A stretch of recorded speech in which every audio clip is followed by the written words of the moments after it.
કચ્છ જિલ્લા પેરામિલિટરી નિવૃત્ત કર્મચારી વેલફેર એસોસિએશન દ્વારા ભુજના હોસ્પિટલ રોડ પર આવેલા ડોક્ટર ભીમરાવ આંબેડકર ભવન ખાતે સરસ્વતી સન્માન અને સ્નેહ મિલન સમારોહનું આયોજન કરવામાં આવ્યું હતું। આ પ્રસંગે એસોસિએશનના સભ્યોના તેજસ્વી બાળકોને મહાનુભાવોના હસ્તે સન્માનિત કરી પ્રોત્સાહિત કરવામાં આવ્યા હતા। આ કાર્યક્રમમાં મોટી સંખ્યામાં પૂર્વ સૈનિકો અને તેમના પરિવારો ઉપસ્થિત રહ્યા હતા। ભુજના ધારાસભ્ય કેશુભાઈ પટેલ, માંડવી મુન્દ્રાના ધારાસભ્ય અનિરુદ્ધ દવેએ પણ હાજરી આપી બાળકોની શૈક્ષણિક સિદ્ધિઓને બિરદાવી હતી। સમગ્ર આયોજનને સફળ બનાવવામાં સલાહકાર સમિતિના સભ્યો લાલજી ગરવા, ખીમજી સોઢા, કેતસિંહ આહિર, પ્રવીણસિંહ સોઢા, લાલુભા જાડેજા અને અશ્વિન કુમાર ઠાકરે સહયોગ આપ્યો હતો। એસોસિએશનના પ્રમુખ મહેન્દ્રસિંહ ઝાલા, મહામંત્રી કલજી સોઢા, ઉપપ્રમુખ પ્રવીણસિંહ સોલંકીના માર્ગદર્શન હેઠળ મંત્રી શૈલેષભાઈ ત્રિવેદી, ઉપપ્રમુખ બળવંતસિંહ ગોહિલ અને સહમંત્રી અમરસિંહ જામ દ્વારા આયોજન કરવામાં આવ્યું હતું।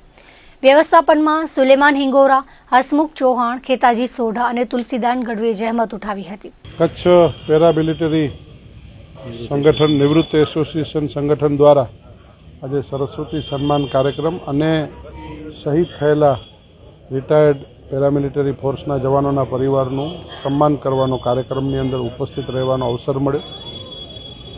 આ જવાનોને કારણે આપણો દેશ સુરક્ષિત છે।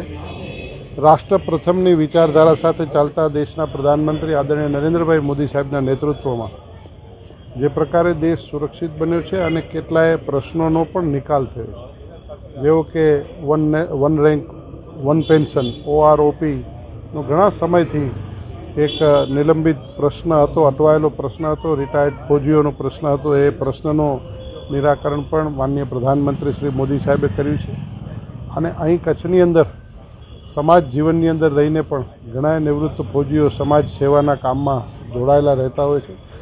તો મારી આ તબક્કે સૌને શુભકામનાઓ પણ છે, શુભેચ્છાઓ પણ છે અને સાથે સાથે જેમ સીમાડાઓ ઉપર રહીને દેશને વિદેશી આક્રમણોથી બચાવ્યા છે, એ જ પ્રકારે દેશના અંદર રહીને, ગામમાં રહીને, રિટાયર્ડ થઈને સ્વદેશીનો ઉપયોગ કરીને વિદેશી તાકાતોનો, વિદેશી વસ્તુઓનો સાથે આપણે એક જંગ છેડીને આપણા સ્વદેશની વસ્તુઓ, સ્વદેશી ભાષા, ભૂષા, ભજન, ભોજન, ભવન, ભ્રમણ આ બધી જ વસ્તુઓનો ઉપયોગ સાથે સ્વદેશીને આપણે ખૂબ ખૂબ આવિષ્કાર કરીએ એવી શુભેચ્છાની વાત પણ મેં કરી છે। આજના દિવસે મને સૌ રિટાયર્ડ પેરામિલિટરી ફોર્સના જવાનોને મળવાનો અવસર મળ્યો એ બદલ એમના એસોસિએશનનો હું ખૂબ ખૂબ અત્રેથી આભાર પણ વ્યક્ત કરું છું। મારી કચ્છના યુવાનોને આપના માધ્યમથી એક સંદેશ છે કે આપણા પ્રધાનમંત્રીશ્રીએ અનેક યુવાનોને મિલિટરીના કાર્યમાં જોડવા માટે આહવાન કર્યું છે। અગ્નિવીર જેવી યોજનાઓ પણ આપી અને એ અગ્નિવીર જેવી યોજનાઓમાં જોડાશે તો એ મિલિટરી, પેરામિલિટરી, સૈન્ય બલ, અર્ધ સૈન્ય બલ, અન્ય બલોમાં પણ જોડાઈને એને ઉપયોગિતા અને તક પણ મળશે અને ઘણા બધા યુવાનિયાઓ, કચ્છના લોકો આવી સુરક્ષા બલોમાં જોડાતા પણ હોય છે। તો આપના માધ્યમથી મારી ફરીથી એક અપીલ છે કે નવયુવાન ભાઈ બહેનો પણ ખૂબ એમાં જોડાતી હોય છે, તો નવયુવાન ભાઈ બહેનો આગળ આવે અને આપણા દેશની રક્ષા સુરક્ષાના કામની અંદર જોડાય એ પણ હું અપીલ કરું છું। આ પેરામિલિટરી ફોર્સિસ છે જેના જવાનો દેશના ખૂણે ખૂણે સેવા કરી અને રિટાયર્ડ થયેલા છે અને આ કચ્છ જિલ્લાના સૌથી આંતરિયાળ 9 10 તાલુકાઓની અંદર જવાનોના પરિવારો વસે છે।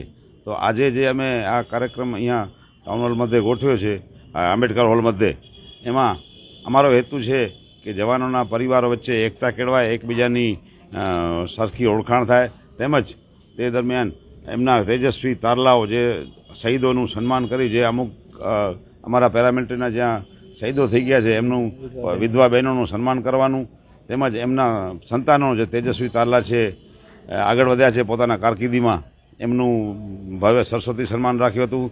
ત્યાર પછી એના માટે જે રાજકીય ક્ષેત્રે પણ અમુક આગળ વધ્યા છે અમારા પેરામિલિટરીના ફોર્સિસ, એમનું પણ સન્માન રાખવામાં આવ્યો છે અને અમારા જે સંગઠન છે એનો મુખ્ય ઉદ્દેશ્ય છે કે અમારા ભાઈઓ વચ્ચેની એકતા વધારી અને દેશની ફરી પાછી ક્યારે પણ કોઈ પણ જરૂર પડે તો સંગઠનના માધ્યમથી જ અમે દેશની સેવા પાછી પ્રસ્થાપિત કરી શકીએ એવો અમારો મુખ્ય ઉદ્દેશ છે અને આ સંદેશો અમે વહીવટી તંત્રને એટલે જ આપવા માગીએ છીએ કે અમારું યુનિયન આજે પણ અમે જ્યારે નોકરી કરતા ત્યારે પણ જવાન હતા અને આજે પણ જવાન છીએ અને દેશ ઉપયોગીના કોઈ પણ કાર્ય માટે ગમે ત્યારે અમને હાકલ કરશે તો અમારું સંગઠન સદા તત્પર રહેશે એવી અમે આપના માધ્યમથી ખાતરી આપી છીએ.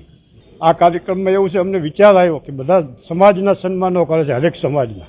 તો મેં તો આપણે એક પેરામિલિટરી યુનિયન અને 18 વણ છે, 18 વણ છે, ને એમના બાળકોનું જો સન્માન કરવી તો એક સારું રહે. અને આ કચ્છમાં પહેલી વખત આ કચ્છમાં થઈ રહ્યો છે. અમે એ વિચાર કરી અને આજે આ કાર્યક્રમ અમે કરવા જઈ રહ્યા છીએ. મારી આમાં એક જ ભાવના છે, આ બાને અમે એક જગ્યાએ ભેગા થઈ, એકઠા થઈ, એકબીજાની વિચારધારા, સુખ દુઃખ, કોઈને કોઈ દુઃખ તકલીફ હોય તો સાથમાં એકબીજા શેર કરી અને એને હલ લાવી.